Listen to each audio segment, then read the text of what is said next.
នេះគឺជាវីដេអូពេញអំពីរបៀបចុះឈ្មោះនិងទិញ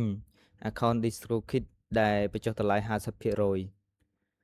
អូខេកុំឲ្យខាត់ពេលយូរបងប្អូនទៅទស្សនាជាមួយនឹងខ្ញុំទាំងអស់គ្នាថាតើយើងធ្វើយ៉ាងម៉េចខ្លះអ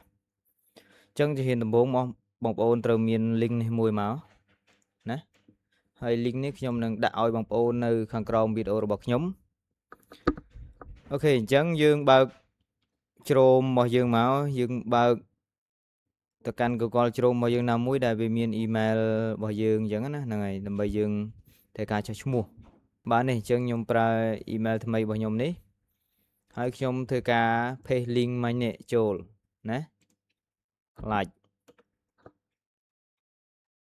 នេះអានេះបានឃើញគេដាក់បញ្ចុះតម្លៃ 50% ឃើញទេអញ្ចឹងយើងចូលទៅ thumbnail សារថ្មី thumbnail ណា edu thumbnail មិនមែន thumbnail ធម្មតាទេតើយើងប្រើ edu mail ហ្នឹងបានវាធ្វើការបញ្ចុះតម្លៃឲ្យយើងចូលមក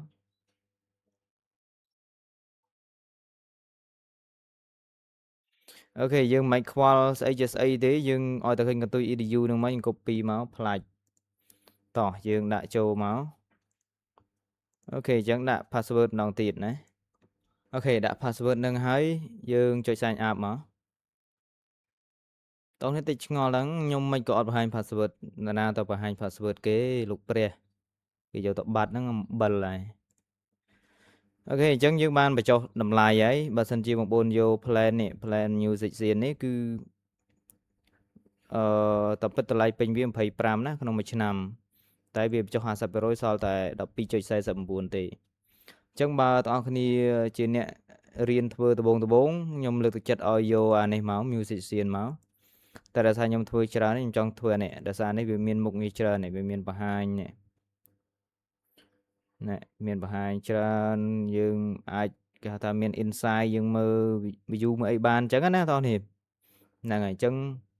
ខ្ញុំយកអា$25បន្តទៀតគឺបងប្អូនដាក់កាតអីរបស់អ្នកទាំងអស់គ្នាមកឥឡូវខ្ញុំទៅមើលលេខកាតខ្ញុំតិចសិនអូខេបងប្អូនបន្ទាប់ពីយើងធ្វើការបំពេញលេខកាតលេខអីរបស់យើងដាក់ចូលក្នុងនឹងអស់ហើយយើងចុច join មកតែកុំភ្លេចដាក់លុយក្នុងកុងរបស់យើងផងណាប្រយ័ត្នវាកាត់អត់បានតែវាកាត់អត់បានយើងទិញអត់បានទេដាក់លុយមកល្មមដែលវាកាត់ឧទាហរណ៍ថា$25ឬ$20ជាងខ្ញុំដាក់$25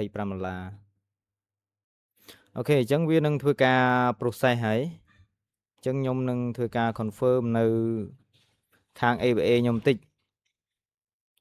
អូខេកន្លែងនេះអត់ចាំបាច់ confirm អីទេគឺវាកាត់លុយ automatic អញ្ចឹងខ្ញុំបាន account មួយហើយយើង skip មកអញ្ចឹងយើងចូលមកនេះដោយសារតែយើងអត់ទាន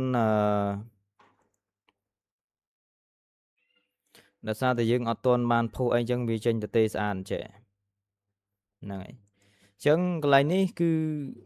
ជំហានបន្ទាប់ដែលបងប្អូនត្រូវទៅធ្វើនោះគឺទី1គឺយើងចូលទៅធ្វើការដូរ mail អញ្ចឹងដូរ mail នេះ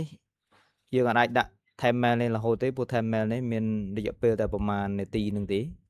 តែផុតអំបិលស្ពៃឯណាអញ្ចឹងរបៀបដូរ mail នេះខ្ញុំបានបង្ហាញនៅវីដេអូមុនហើយនឹងបងប្អូនចូលទៅរៀបចំ profile លេខនេះស្អាតមកហ្នឹងហើយអ